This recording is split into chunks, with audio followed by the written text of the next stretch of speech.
اعوذ باللہ من الشیطان الرجیم بسم اللہ الرحمن الرحیم الحمد للہ والصلاة علی اہلہا۔ ہم مشہور شیعہ تفاسیر کا تعارف کروا رہے تھے۔ آج ہم بہت ہی اہم تفسیر کا تعارف کروانے جا رہے ہیں جس کا نام ہے المیزان۔ بہت ہی مشہور اور معروف تفسیر ہے شیعیت کی دنیا میں، اور بہت ہی مایہ ناز اور پر افتخار تفسیر ہے تفسیر المیزان۔ تفسیر المیزان کے لکھنے والے علامہ سید محمد حسین طباطبائی ہیں۔ ان کی وفات 1402 ہجری میں ہوئی ہے۔ اس کتاب کی جو زبان ہے، رائٹر نے جس زبان میں لکھی ہے وہ زبان عربی ہے۔ اگر بات کی جائے کہ اس تفسیر کے اندر مؤلف نے کس روش کو اپنایا ہے، تو زیادہ تر مؤلف نے تفسیر قرآن بے قرآن کی ہے، لیکن اجتہادی بھی ہے۔ اصلی روش وہی قرآن بے قرآن ہے، یعنی قرآن کے ذریعے قرآن کی تفسیر کی ہے، ساتھ ساتھ اجتہادی بھی ہے، یعنی مختلف اقوال کو نقل کیا ہے اور ان میں سے جو دلیل کے ساتھ ثابت ہوتے تھے ان کو ثابت کیا ہے۔ اور اس کی جو تعداد ہے جلدوں کی، وہ کل یہ تفسیر 20 جلدوں میں ہے، 20 جلدوں میں۔ اور اگر خود علامہ سید محمد حسین طباطبائی کے تعارف کے حوالے سے بات کی جائے تو یہ ایک فقیہ تھے، یعنی مجتہد تھے، فیلسوف تھے، فلسفہ جاننے والے تھے، عارف تھے، مفسر تھے اور ریاضی دان بھی تھے، اور اس کے علاوہ اور بھی کچھ علوم تھے جن کے اندر ان کو خاصی مہارت حاصل تھی۔ اس کے علاوہ انہوں نے مختلف علوم میں کتابیں لکھی ہیں، مثلا اصول فقہ میں کتابیں لکھی ہیں، فلسفہ میں کتابیں لکھی ہیں، اخلاق، عرفان، سیاست میں، عقائد میں، تفسیر میں، یہ کتابیں انہوں نے لکھی ہیں مختلف علوم میں۔ اگر بات کی جائے تفسیر کی تو جیسا کہ عرض کیا ہے کہ تفسیر المیزان انہوں نے لکھی، جو کہ جیسے عرض کیا ہے کہ شیعہ میں ایک بہترین اور زبردست قسم کی تفسیر، جس سے اگر کہا جائے کہ جتنی بھی تفاسیر لکھی گئی ہیں شیعیت میں اور شیعہ علماء نے یقیناً بہت ساری محنتیں کی ہیں، بہت اچھی تفاسیر لکھی ہیں، لیکن ان تمام تفسیروں میں اگر کہا جائے کہ بہترین تفسیر کون سی ہے، تو ان بہترین تفسیروں میں سے جو درجہ اول کی بہترین تفسیریں ہیں ان میں تفسیر المیزان کا نام بھی آتا ہے۔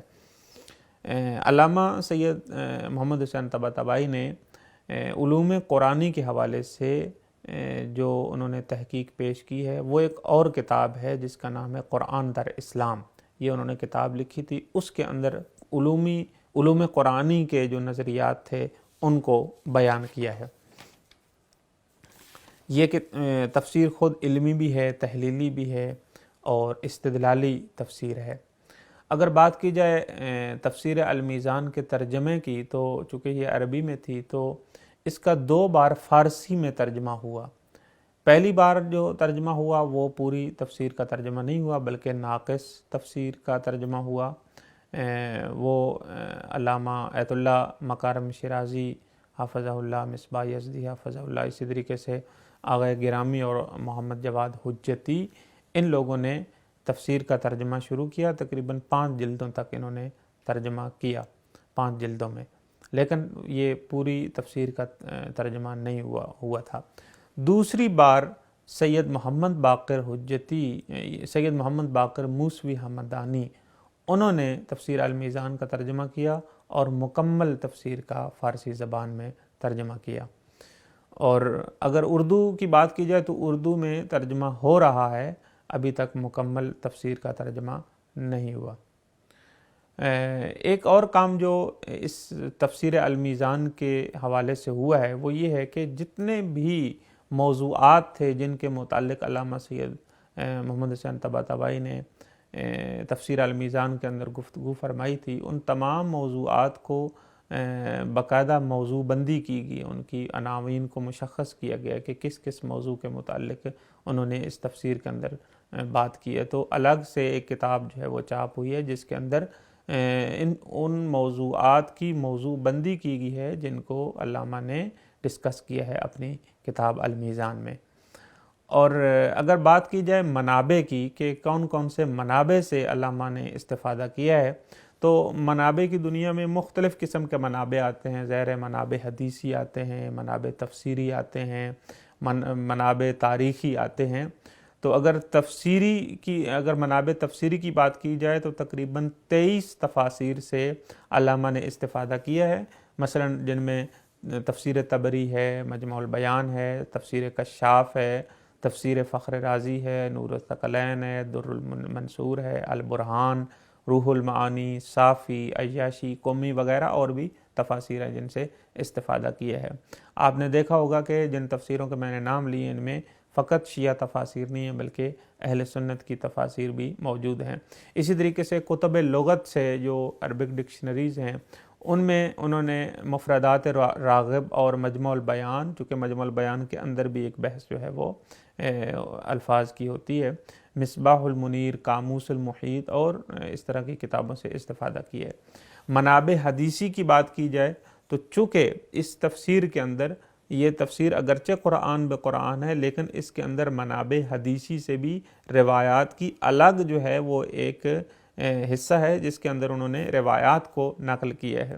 تو منابع حدیثی کے اعتبار سے انہوں نے بہت ساری کتابوں سے استفادہ کیا ہے، جیسے کتب اربع ہیں، شیخ صدوق کی کتابیں ہیں ان سے استفادہ کیا ہے، سیاستہ ہے اہل سنت کی ان سے، نہج البلاغہ سے، صحیفہ سجادیہ سے، کامل الزیارات سے، بحار الانوار سے، وسائل الشیعہ، وافی وغیرہ ان کتابوں سے علامہ نے استفادہ کی ہے۔ حتیٰ علامہ نے فقط جو ہے وہ انہی کتابوں سے استفادہ نہیں کیا بلکہ تورات اور انجیل سے بھی، جو ابھی تورات اور انجیل موجود ہے اس سے بھی استفادہ کیا ہے۔